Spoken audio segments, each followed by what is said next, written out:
Friends, आज की video में आपको मैंने 2023 में जो मिस्टेक्स की है उसके बारे में बताऊंगा और जो जो मैंने गलतियां की है और उससे मैं क्या क्या सीखा हूँ वो सब मैं आपको इस वीडियो में बताऊंगा। तो वीडियो में बने रहिए। एक अच्छा ट्रेडर बनने के लिए जरूरी होता है कि आप अपनी गलतियों को नोट करें और उस गलतियों को आप समय के हिसाब से उसको सुधारने की कोशिश करें, क्योंकि ये गलतियां वो है जो आपकी राह में, जो ट्रेडर की जो जर्नी है उसमें बाधा डाल रही है।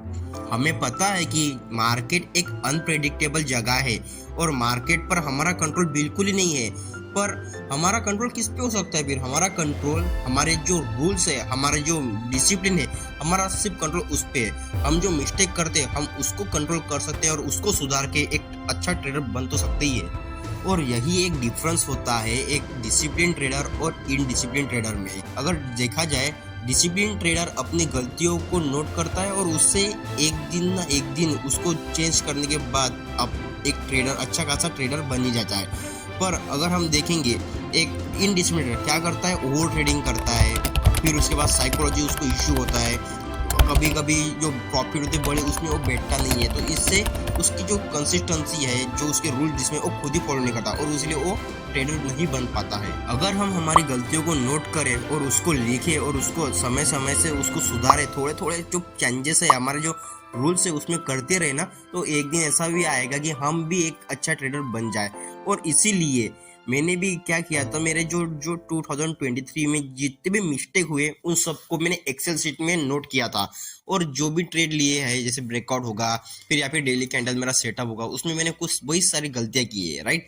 तो उन गलतियों को मैंने नोट किया है और जो मोस्ट कॉमन मिस्टेक्स है उनको नोट्स किया है। और उन जो मोस्ट 3 कॉमन मिस्टेक है ना, उनको मैं आज आपको बताऊंगा। तो मेरी सबसे बड़ी जो मिस्टेक थी, नॉट विथ प्रॉफिट। क्या होता था जब भी मैं ट्रेड करता था, अब वहां पे अपन जो बैठते हैं, हमारा एक होता है रिस्क टू रिवॉर्ड होता है जब मार्केट में हम ट्रेड करते हैं, राइट। अब एक समय आता है कि मुझे रिस्क टू रिवॉर्ड मिलता है, पर मैं क्या करता हूँ कि प्रॉफिट को बुक ही नहीं करता। भले ही मुझे फिर मेरा रिस्क टू रिवॉर्ड मिल जाए, 1:2 1:3 मिल जाए, पर मैं प्रॉफिट को बुक ही नहीं करता था। ये क्यों नहीं करता था? इसके पीछे की एक कहानी, मतलब इसके पीछे भी एक रीजन है, वो है ग्रीडीनेस और इनएक्यूरेसी। क्या होता है जब भी मैं ट्रेड करता हूँ, आपको पता है, अभी आपने देखा होगा आप इतने दिनों से कि मैं 10 ट्रेड लेता हूँ तो उसमें से मेरे सिर्फ 3 या 4 ही ट्रेड प्रॉफिटेबल होते हैं और जो बाकी के ट्रेड होते हैं ना, वो मेरे लॉस होते हैं। अब यहाँ पे अगर 10 ट्रेड का अगर मैं एवरेज निकालूं, अगर मुझे प्रॉफिट में आना है तो मुझे जो रिस्क टू रिवॉर्ड होगा वो बड़ा बड़ा होना चाहिए और अच्छा खासा उसमें प्रॉफिट बनना चाहिए, राइट। अब मान के चलते हैं मैंने 7 ट्रेड में मुझे लॉस हुआ और एक ही ट्रेड, जो 3 ट्रेड है उसमें मुझे प्रॉफिट हुआ है। तो 3 ट्रेड में प्रॉफिट वो अच्छा है, मतलब इतना होना चाहिए 1:3 या फिर 1:4 का रिस्क टू रिवॉर्ड होना चाहिए। पर कभी कभी मार्केट मुझे वो रिस्क टू रिवॉर्ड तो दे भी देता है, पर दोस्तों पता है क्या करता हूँ मैं? उसको बुक ही नहीं करता हूँ। अब यहाँ पे क्या होता है, साइकोलॉजी इशू भी मेरा थोड़ा आ जाता है, क्योंकि एक्यूरेसी पड़ी नहीं है। ऐसा मनी मन ग्रीडीनेस आ जाता है कि लगता है ये मार्केट और ऊपर जाए, थोड़ा और प्रॉफिट बन जाए, और प्रॉफिट बन जाए।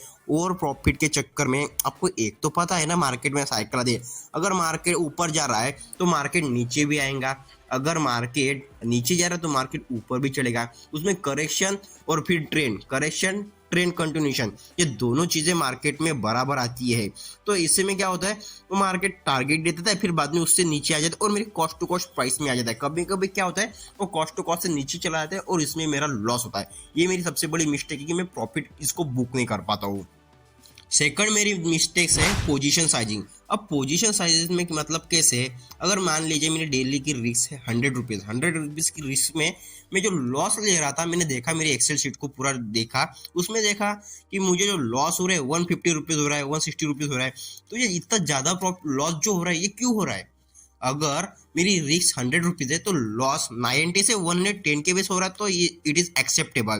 पर 150 160 के पास अगर लॉस हो रहा है तो ये बहुत ज़्यादा लॉस है असल में। तो क्योंकि यहाँ पे अगर हम देखेंगे, यहाँ पे छोटी सी जो रिस्क है, आपको लग रहा होगा ये छोटी सी रिस्क है मेरी, मतलब 150 रुपये कुछ ज़्यादा बड़े नहीं है। पर अगर इन टर्म्स ऑफ अगर ये मान लीजिए 1 लाख रुपए की अगर मेरी रिस्क होती तो ये 1.5 लाख रुपए ज़्यादा जा रहे ना, राइट। और 50,000 रुपये ऊपर से और ज़्यादा जा रहे हैं, तो ये रिस्क टू रिवॉर्ड फिर मेंटेन नहीं हुआ है, जो मेरी रिस्क है उसको मैनेजमेंट नहीं हुआ। तो यहाँ पे मुझसे गलती होती थी पोजीशन साइजिंग मैं कभी कभी क्या करता था, अच्छा स्टॉक दिखे मतलब उसको कैलकुलेट नहीं करता था, उसमें जो जो एसएल बनता था ना उसको ठीक से कैलकुलेट नहीं करता था, और उसकी वजह से क्या हो रहा था, मैं ज्यादा क्वांटिटी भरा एक सेम क्वांटिटी, कभी कभी एसएल बड़ा बनेगा कभी एसएल छोटा बनेगा, तो उसके लिए अपने को क्वांटिटी रिड्यूस करनी पड़ रही है, पर मैं क्वांटिटी रिड्यूस नहीं करता, उतनी एक इक्वल मांगा 600 का स्टॉक से तो 50 या 100 क्वांटिटी मार ही लेता था। तो ये मेरी गलती है दोस्तों, और इसको भी मुझे इम्प्रूवमेंट करने की जरूरत है। मेरी थर्ड मिस्टेक है नॉट पुट एसएल। हाँ ये भी है। अब ये क्यों है, ये जो मिस्टेक होती है ना जनरली मुझसे पोजीशन साइज से, जैसे कि मैंने आपको बोला, अब मान लीजिए मेरा एसएल 2 रुपीज का है और मैंने क्वांटिटी 75 रुपीज क्वांटिटी को बाय किया है, तो मेरी रिस्क 100 रुपये की जगह 150 हो रही है। तो यहाँ पे मुझे लगता है अरे नहीं ये थोड़ा नीचे आएगा, थोड़ा नीचे का क्या होता है, कभी कभी प्राइस आता है ये एसएल हिट करता है और ऊपर चला जाता है, और मैं इसीलिए वेट करता हूँ, खासकर ब्रेकआउट में ऐसा जनरली होता है, तो मैं उसके लिए वेट करता हूँ और एसएल ही नहीं लगाता। उसकी वजह से क्या था, वो एक बार फॉल हो ना बहुत नीचे गिरता है और बड़ा लॉस होता है मुझे को।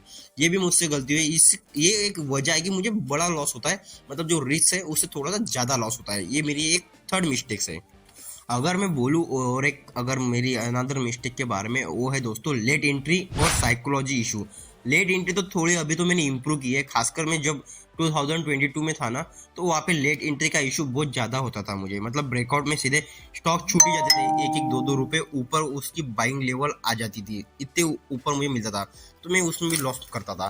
पर अभी कैसा है, इस पे मैंने थोड़ी सी तो इम्प्रूवमेंट किया है लेट एंट्री पे। बट साइकोलॉजी इशू कैसा क्या होता है, मैं विनिंग पोजीशन को कट करता हूँ लूज पोजीशन में। कैसे, मुझे टारगेट मिल गया, एक ट्रेड में प्रॉफिट मिल चुका है, पर मैं उस प्रॉफिट को भी क्या करता हूँ दोस्तों, पता क्या, लॉस में बुक करता हूँ। क्यों? क्योंकि ओवर ग्रीडीनेस आता है अंदर, ऐसा लगता है 1:3 जाएगा जाएगा जाएगा। कभी कभी क्या होता है 1:2.5 होता है, कभी कभी ऐसा भी होगा, मान लीजिए मेरा 1:3 मुझे 600 के पास मुझे लेवल मिल रही है, तो मैं वहां पे क्या करता हूँ, वो स्टॉक आता है 599.5 जाता है, 7 जाता है, पर मैं वहां पे प्रॉफिट बुक में बोलो और 30 पॉइंट बचे हैं इसमें, 0.30 उसको भी ले लो। और इसके ग्रीडीनेस के चक्कर में बोलिए या कुछ भी बोलिए इसको, इसके चक्कर में मैं क्या करता हूँ, उसको प्रॉफिट वाली पोजीशन को लॉस। एक बार जब मुझे प्रॉफिट दिखता है, अरे यार 150 की जो मेरी रिस्क होती है, अब मान लीजिए 100 रुपीज की, अगर मान लीजिए मुझे 300 का प्रॉफिट दिख चुका है जो कि 1:3 है, अब वहां से अगर ये स्टॉक फिर से 300 से 100 रुपीज जाता है ना, तो मेरा फिर मन ही नहीं करता, अरे यार ये 300 का इसने हाई लगाया था, अब ये अगर 300 जाएगा तभी मैं मेरा प्रॉफिट बुक करूंगा। तो ऐसी मेरी साइकोलॉजी बिगड़ जाती है, और क्या होता है बाद में, ये 100 आता है, फिर थोड़ा सा ऊपर जाता है 200, फिर 200 सीधा एसएल हिट कर देता है, एसएल यहाँ पे नीचे चला जाता है और लॉस होता है। तो ये भी एक मेरा मेजर रीजन है। तो इस मिस्टेक को मैं इस साल तो मैं इसको इम्प्रूव करने की कोशिश करूंगा ही। जो भी मिस्टेक है उनको सुधारूंगा। मैं फोकस सिर्फ मेरा रूल्स और डिसिप्लिन पर ही करूंगा दोस्तों। इस साल नया साल है, इस साल तो अपने को ट्रेडर बनना ही है, तो मेरा मोस्ट फोकस मेरे रूल्स डिसिप्लिन पर ही रहेगा, जो कि बजाय अपने प्रॉफिट के। अब प्रॉफिट पे फोकस नहीं करना है, बस इस पे कर लूँगा, और खुद में जो रूल्स है मेरे, जो प्रीवियस रूल्स है उनको मैं अब थोड़ा अपडेट कर लूँगा। उस पर भी थोड़ा जल्दी वीडियो डाल दूंगा मैं, उस पर कोई बड़ा नहीं।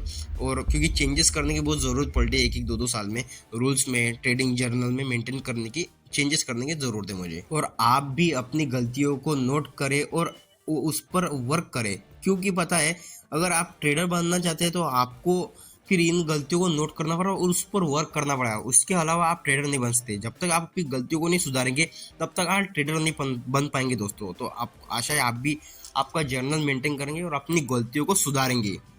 आपको वीडियो अगर अच्छा लगा हो तो दोस्तों प्लीज़ वीडियो को लाइक एंड सब्सक्राइब कीजिएगा। आपका दिन शुभ मंगल रहे और आप इस 2024 में ट्रेडर बने, यही मैं बम बम बोले से प्रार्थना करता हूँ। Thank you.